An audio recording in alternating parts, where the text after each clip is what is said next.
The crowd was mocking the Holy Prophet. Peace and blessings be upon him.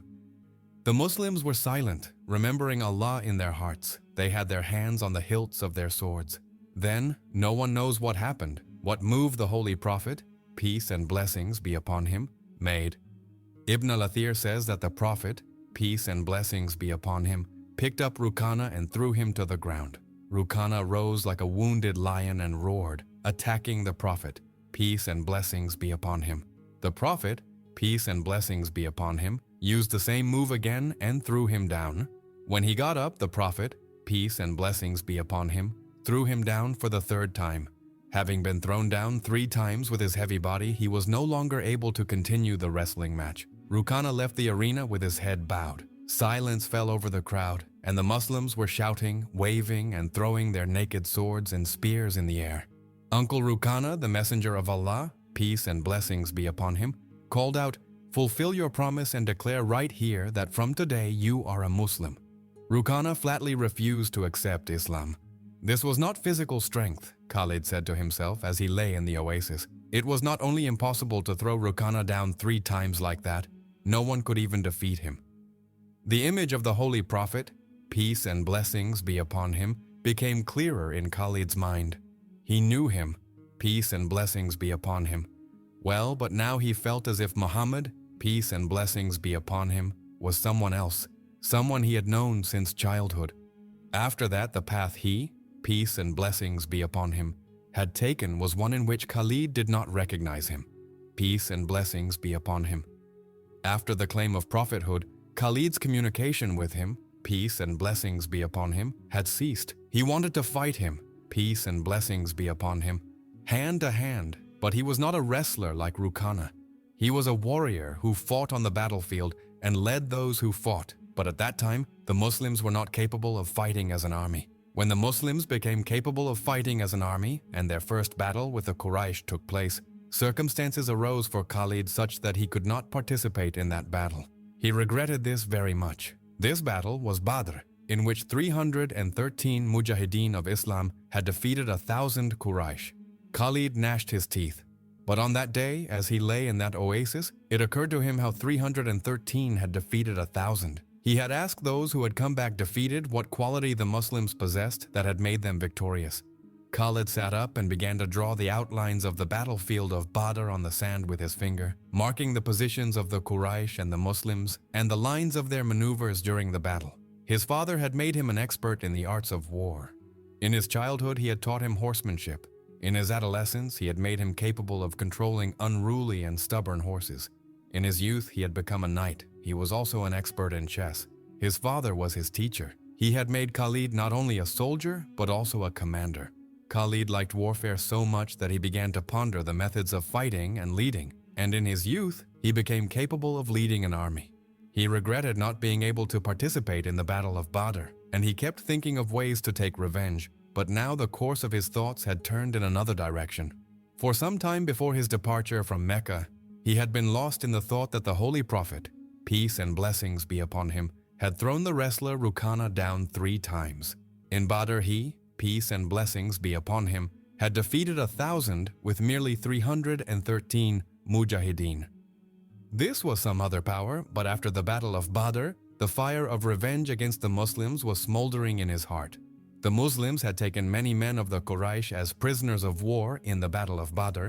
This was a shock for the chiefs of the Quraysh, and Khalid had accepted its very bad effect. He remembered that when the Battle of Badr was being fought, and no news was reaching Mecca about the outcome of the battle, the people of Mecca kept looking towards Badr, hoping that a rider would come galloping from that direction and bring news of victory. Finally, one day, a chess player was seen approaching. People ran towards him. According to Arab custom, the rider had torn his kurta and was coming weeping. Messengers bringing bad news used to do just that. When he reached among the people, he said weeping that the people of Quraysh had suffered a very bad defeat. Those whose dear relatives had gone to fight were pushing each other forward to ask about them, whether they were alive, wounded, or killed. The defeated Quraysh were coming back. 17 of those killed were from Khalid's tribe, Banu Makhzum, and Khalid had a very close blood relationship with all of them. Abu Jahl had also been killed. Khalid's brother, whose name was Waleed, had become a prisoner of war. Abu Sufyan, who was the chief of the chiefs of the Quraysh, and his wife Hinda were also present. He asked, "Tell me something about my father and my uncle, O messenger." The messenger said, "Your father, Utbah bin Rabi'ah, and your uncle, Shayba bin Rabi'ah, were killed at the hands of Ali and Hamza, and your son, Hanzala, was killed by Ali." Abu Sufyan's wife Hinda first cursed Ali and Hamza loudly and then said, "By Allah, I will surely take revenge for the blood of my father, my uncle, and my son." Silence fell upon Abu Sufyan. Khalid's blood was boiling. 70 men of the Quraysh had been killed, and the number of prisoners of war was also the same. Khalid got up, shook the rug, rolled it up, tied it to the horse's saddle, mounted, and set off towards Medina. He wanted to empty his mind of memories, but his mind kept reaching Medina, where the messenger of Allah, peace and blessings be upon him, was and which had become the center of the propagation of Islam. As soon as the thought of him, peace and blessings be upon him, came, his mind went back and showed him the scene created by the Prophet. Peace and blessings be upon him. He remembered Hinda's words that she had said to her husband, Abu Sufyan. "I can forget my father and uncle," Hinda had said. "Can I also forget my beloved son Hanzala? How can a mother forget her son? By Allah, I will not forgive Muhammad for the blood of my son. This war was instigated by Muhammad. I will not forgive Hamza and Ali. They are the killers of my father, my uncle, and my son. Only the murder of my son keeps my blood hot."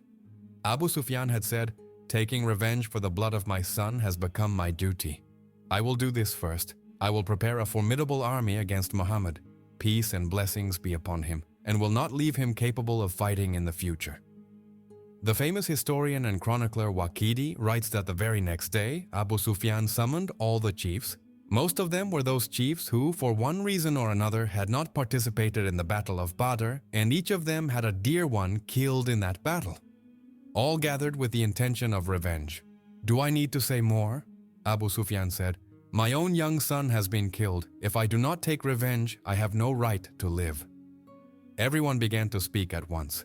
They were united in their decision to take revenge on the Muslims for the defeat at Badr, but none of you should sit in your homes. Khalid said, "We were only disgraced in Badr because the chiefs remained in their homes and sent those to fight who did not understand the greatness of the Quraysh. Did my father also not care about the greatness of the Quraysh?" Khalid's cousin, Akrama, who was Abu Jahl's son, said angrily, "Did Safwan bin Umayyah's father also not care about the greatness of the Quraysh? Where were you, son of Waleed? We have not gathered here to fight each other." Abu Sufyan said, "Khalid, you should not have said something that would make anyone feel insulted. None of us remain honorable." Khalid said, "We will all remain dishonored until we eliminate Muhammad. Peace and blessings be upon him and his followers forever.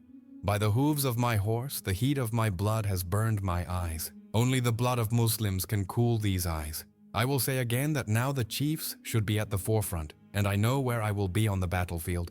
But whoever our leader is in the war, I will abide by his command, and if I think that the leader has given me an order that will harm us, I will not obey such an order." Everyone unanimously appointed Abu Sufyan as their leader. A day before this, a caravan of the people of Mecca had returned from Palestine to Mecca. It was a trading caravan. Every family in Mecca, especially the Quraysh, had participated in this trade. There were approximately 1,000 camels in this caravan, and the value of the goods that had gone was 50,000 dinars. The leader of the caravan was Abu Sufyan, who had earned a profit of 50,000 dinars on 50,000. The return route of the caravan passed through Medina. The Muslims found out about it.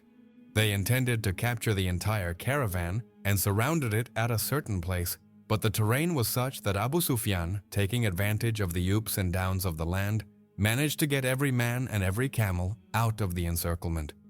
Khalid's horse was walking leisurely towards Medina, but Khalid's mind was traveling backward. He could hear every word that had been said when the Quraysh had gathered to make a plan for revenge. "If you have given me your leadership, then it is obligatory for you to abide by every decision of mine," Abu Sufyan had said. "My first decision is that I have not yet distributed the 50,000 dinar profit among everyone. I will not distribute it. It will be used in the decisive war against the Muslims. I and my family approve of this decision," Khalid had said first. Then voices rose. "Approved! Do it like that! Approved! My second order is," Abu Sufyan had said, that the relatives of those of our men who were killed in the battle of Badr are wailing and lamenting. I have heard men roaring and women weeping. By Allah, when the tears dry up, the fire of revenge cools down. From today, no one will weep for the slain of Badr. And my third order is that no effort will be made to release those of our men whom the Muslims have taken prisoner in the battle of Badr. You know that the Muslims have set their ranks for the release of prisoners and have fixed their ransom from 1,000 to 40 dirhams. We will not give the Muslims even 1 dirham. This money will be used against us. As Khalid sat on his horse and went towards Medina when those moments were remembered, his fists clenched. A wave of anger filled his entire being. That time was far behind, but even now anger had awakened within him. He was angry that it had been decided in the meeting that no man from Mecca would go to Medina to ransom his prisoner. But one man secretly went to Medina and got his dear relative released. Abu Sufyan had withdrawn his order. Khalid's own brother, whose name was Waleed, was a prisoner of war with the Muslims. If the Quraysh had not released many of their prisoners by then, Khalid would never have gone to seek his brother's release. His brothers had forced him to go for Waleed's release. Khalid remembered that he was not willing to compromise his dignity, but an idea had occurred to him. The idea was that the Holy Prophet, peace and blessings be upon him, was also from his tribe, and his followers, that is, those who had become Muslims, were also from the Quraysh and the people of Mecca. They had not descended from the sky. They were not so bold and reckless that they could defeat 1,000 with a mere 313 men. What power had now come into them that they were humiliating us and setting prices for our men? I will take a look at them, Khalid had thought. I will carefully observe Muhammad, peace and blessings be upon him. And he had gone to Medina with his brother Hisham. He had tied 4,000 dirhams with him. He knew that the ransom for the son of Waleed, the chief of Banu Makhzum, would not be less than 4,000 dirhams. It was so. When he went to the Muslims and gave his brother's name, a Muslim who was in charge of the release of prisoners and the collection of ransom said, "Pay 4,000 dirhams. We want some concession in the ransom." Khalid's brother Hisham had said, "You people are ultimately from us. Consider some old ties." "Now we are not from you," the Muslims had said. "We are bound by the command of the Messenger of Allah. Can we speak to your Messenger of Allah? Peace and blessings be upon him." Hisham had asked. "Hisham!" Khalid had roared. "I had sacrificed my brother for my dignity, but you have brought me along. Give whatever they ask for. I will not go before Muhammad, peace and blessings be upon him, and beg for mercy." Saying this, he threw the bag full of dirhams in front of the Muslims. "Count them and hand over our brother to us."